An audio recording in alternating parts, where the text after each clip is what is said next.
Hi, this is Chris from the Stephanie Miller Show. Please enjoy this exclusive clip from Political Voices Network. In the new Liz Cheney book, here's one, Jake. The Speaker Johnson revelations, the idea that, what does she mainly say about him? That Johnson was very easily buttered up by praise from Trump? So she says that he seemed, he wanted Trump's flattery, but I think the important part about Johnson is there really is chapter and verse in here about the role that he was playing at the time, and you have to take from that her clear concern that when you get to 2024, if the Republicans are still in charge of the House, if he is still Speaker, this is someone who will do what Donald Trump wants. Yep. Thank you. Speaker Mike Johnson claims both of Donald Trump's impeachments were, quote, brazenly political and, quote, meritless, but says the GOP efforts to impeach Joe Biden are just the opposite because the Republican Party stands for the rule of law. Yep. And we have always been at war with East Asia. Andrew Weissman said George Orwell is vindicated. Politburo doublethink, e.g. war is peace, freedom is slavery. Yep. One more, Jamie Gangle. There are also details about her relationship with former Speaker Nancy Pelosi, two people who could not be further apart politically, about how Pelosi appointed her to the January 6th committee, what it was like. Cheney writes she felt like she was from another planet, but she also says that Pelosi always backed her up. The backstory of the two of them, and also that she was immediately impressed with Pelosi's leadership.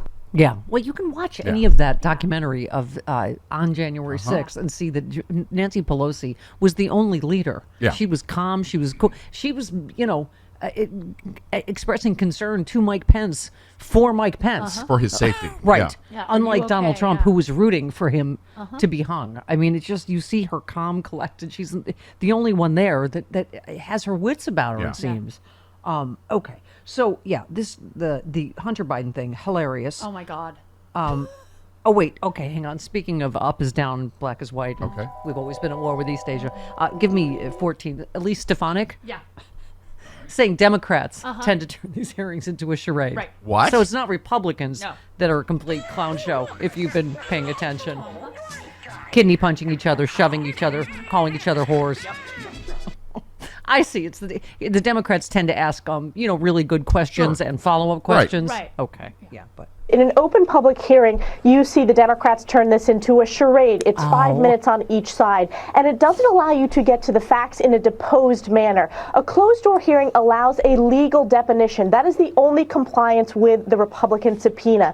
It allows you to follow the facts, to ask follow-up questions, and that is incredibly important when we're doing this investigative work and part of this impeachment inquiry. And my colleague, Chairman Comer, is exactly correct. It is because they are a complete clown show. They're an embarrassing clown show on their side.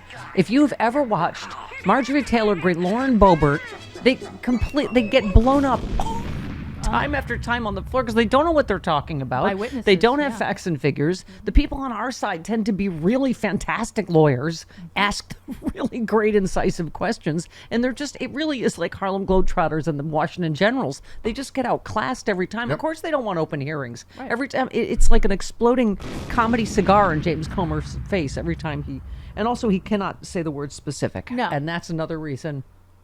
Oh, boy. I listened to it Comer 3 times Simpson to should make not sure be what in I charge. heard. Hey, Joe, no. Oh, yes, here it is. You would think that'd be great. We would love to have the witness. 13, sorry. Oh. Yes, James Comer. know I what did she an asked. audible there. Yes, you did. As these congressional investigation, these hearings go, you got 20 members on each side that have 5 minutes each. We have tens of thousands of pages of documents where we need to sit down and ask specific substantive questions without filibustering, without interruption, without going 5 minutes back and forth with Jamie Raskins and Dan Goldman and little Moskowitz jumping up and down, filing motions and trying to disrupt the committee hearings. really great lawyers asking questions and just making good points with facts and things and crazy. Facts. It's I wish Moskowitz would actually come in dressed as a Smurf just to mess with them. Yes, that would be funny. Now, if you can only ask specific questions, that only applies to questions that have to do with the West Coast. Yeah. You can only ask And Pacific Hawaii. Right. Yeah. Pacific questions. So nothing near the Nothing Atlantic. east- Yeah. Nothing east of Right. California. Right, the Mississippi. Only Pacific. I listened to it 3 times to make sure I heard what I heard. All right. Okay. Now here's. Now the goodness. Yes, every time Dan Goldman speaks, you can see why they don't want him to. You would think that'd be great. We would love to have the witness that we've been attacking for 11 months come in and answer our questions. But they said they don't want him to testify publicly. They don't want the American people to hear directly from Hunter Biden. They want him to go behind closed doors where they can take secret testimony, leak misinformation, misleading information, cherry pick information to paint this entirely fictional story that they have been painting all year. Thank you, Yep. Dan Goldman. Yes. They had one public hearing for their impeachment investigation at the end of September. It was an abject failure. Chairman Comer is leading a disastrous investigation, and Hunter Biden just called his bluff because what Hunter Biden will say will not help the Oversight Committee. It will put the final nail in the coffin of this bogus sham investigation. And Jamie Comer knows that. He knows that if this is public, he's doomed. That's why he wants to do it in private. Yeah. If he will call himself Comer Simpson, he can do it in private. We'll do it back here in the hedges. Back up through the hedge. Yeah. Back up through the hedges with me. In fact, what he really wanted was for Hunter to say that he would not testify because his last-ditch effort was to claim some sort of obstruction, which would then somehow support his bogus allegations. But Hunter Biden called his bluff, and Jamie Comer and the House Oversight Committee and this sham impeachment investigation is running around with their tail between their legs. They don't know what to do. No! Stupid Dan Goldman and his facts. No! Okay, sorry. I just can't. Ever since Carlos did it, I can't stop now. Come on. You want to do Comer. funny. Comer Simpson. Sure. Oh, by the way, speaking of not liking, people that traffic in facts and the truth, this was Baby's statement from the bassinet about MSNBC. Yeah. He thinks it's over the air. Oh, right. It's cable. Yeah, It's cable. cable. It It's has not over nothing the to air. do Public with Airways, but okay. Yeah, fine. MSNBC, MSDNC Oh, his He's jokes so never funny. get old, do they? So funny. uses free government-approved airwaves. No. It's cable, you moron. And yet nothing but a 24-hour hit job on Donald J. Trump and the Republican Party for purposes of election interference. That's when it's capitalizes, when I do that for emphasis. Brian Roberts, its chairman and CEO, is a slimeball who's been able to get away with these constant attacks for years as the world's biggest political contribution to the radical left Democrats who, by the way, are destroying our country. Our so-called government should come down hard on them and make them pay for their illegal activity. Much more to come. Watch. By watch, he means watch the fascism and me Yeah. put my enemies in jail and shut down media outlets I don't like and Yep.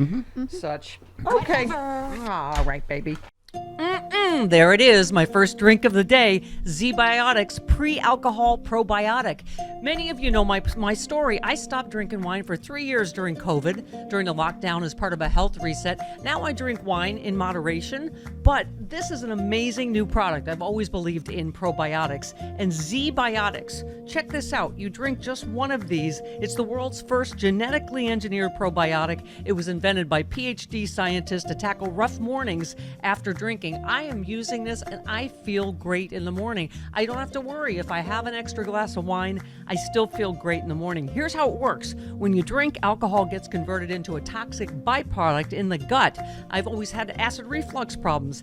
It is this byproduct, not dehydration, that's to blame for your rough next day. Z-Biotics produces an enzyme to break this byproduct down. All I know is it works. It is Z-Biotics pre-alcohol probiotic. Go to zbiotics.com/politicalvoices or scan the QR code on the screen right now.